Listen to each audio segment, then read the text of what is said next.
नमस्कार, मैं हूं आपके साथ अंजना शर्मा और आप देख रहे हैं सरताज इंडिया न्यूज। तो आइए शुरुआत करते हैं आज की खास खबर से। मां श्वेता तिवारी से मिली सीख पर बोली पलक तिवारी। मां कहती हैं इंडस्ट्री की शोर से बचकर काम पर फोकस करो। एक्ट्रेस पलक तिवारी अपने काम से ज्यादा अपनी निजी जिंदगी की वजह से लाइमलाइट में रहती हैं। उनका नाम एक्टर सैफ अली खान के बेटे इब्राहिम अली खान से जुड़ता रहता है। दोनों अक्सर एक दूसरे के साथ हैंग आउट करते भी दिखते हैं। फिलहाल पलक अपनी नई फिल्म द भूतनी को लेकर चर्चा में है। इस फिल्म में उन्हें संजय दत्त जैसे दिग्गज एक्टर के साथ काम करने का मौका मिला है। बाहरी प्रेशर सबसे ज्यादा होता है। लोगों को जो बोलना है बोलेंगे ही। लोगों की इज्जत भी कमानी पड़ती है। मैं एक दिन ये भी कमा लूंगी, लेकिन सबसे ज्यादा प्रेशर खुद से आता है और वो प्रेशर घटता नहीं है। जैसे कि मैं खुद पर हर दिन बेहतर करने का दबाव बनाती हूँ। बाहरी दबाव के लिए आप बहाने बना सकते हैं कि चलो मैं इसे जानती नहीं हूँ, लेकिन जो दबाव इंसान खुद से खुद के ऊपर डालता है उसका कोई इलाज नहीं है।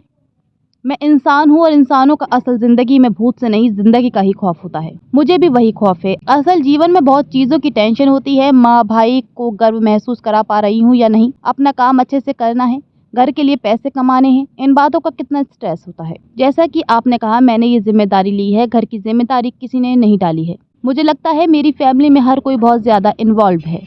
मेरे घर में हर सदस्य एक दूसरे की मदद करता है। मैंने अपनी माँ बहुत कम उम्र से घर के लोगों को प्यार और सपोर्ट करते देखा है, इसलिए मेरा भी दिल करता है कि मैं ये करूँ। मेरी माँ मेरे लिए प्रेरणा है। मैं जैसे जैसे बड़ी हो रही हूँ, मुझे एहसास हो रहा है कि अगर मैं अच्छा काम करूंगी तो लोग मुझे अपना ही लेंगे। लोग एक्टर से नफरत इतना करते हैं जैसे दुश्मन हो, फिर फैमिली की तरह प्यार भी देते हैं। मैं सोशल मीडिया पर आया नेगेटिव कमेंट को पढ़ती नहीं हूँ और ना कभी कोई रिप्लाई किया। मैं सोशल मीडिया पर अच्छा बुरा दोनों पढ़ने से बचती हूँ। जो लोग भी मुझसे नफरत करते हैं, मैं सबको एक दिन प्यार में बदल दूंगी। इससे मुझे प्रेशर नहीं फील होता है, मुझे निराशा महसूस होती है। चलिए, मैंने शायद अभी इतना काम किया नहीं है, इसलिए लोगों को पर्सनल लाइफ में दिलचस्पी होती होगी।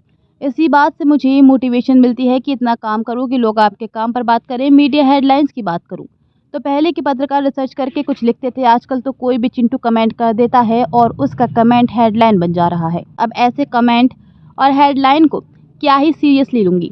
पहले मुझ पर ये प्रेशर था, लेकिन अब नहीं है। पहले लगता था कि मुझे सुंदर दिखना है, लेकिन अब मैं ध्यान ही नहीं देती। कुछ दिनों से इतना रेडी होना पड़ रहा है, एक पूरी टीम आपको तैयार कर रही है। ऐसे में फिर लगता है कि अब अकेले रहना है। लगता है कि 2-3 नॉर्मल ही दिखने दो, फिर एक समय के बाद आदत से हो जाती है। आप में या कोई भी हो, सुबह उठकर सब एक जैसे ही दिखते हैं। मेरी माँ भी टिपिकल माँ जैसी है। वो पीठ पीछे कुछ भी बोले, लेकिन मुंह पर कभी तारीफ नहीं करेंगी। मैं मम्मी से ज्यादा पूछती भी नहीं हूँ, क्योंकि मुझे लगता है कि अभी बहुत फिल्में करनी है, माँ को प्राउड कराना है, अभी लंबा समय है, बहुत फिल्में करनी है। और अगर उन्हें करके मुझे खुशी मिली, तब मैं अपनी माँ से ये सवाल पूछूंगी। माँ हमेशा कहती हैं इंडस्ट्री में बहुत शोर है, तुम बस अपना काम करो। जैसे घोड़ों को ब्लाइंडर्स लगाते हैं, ठीक वैसे ब्लाइंडर्स लगाकर काम पर ध्यान देना है। आसपास और क्या चल रहा है उसे इग्नोर करो। मैं तो अपनी मम्मी बनना पसंद करूंगी। मम्मी बने सबसे पहले अपने छोटे भाई रियान को खूब डांटूंगी। मेरी माँ उसे बिल्कुल नहीं डांटती हैं और वो एकदम बिगड़ा हुआ बच्चा है।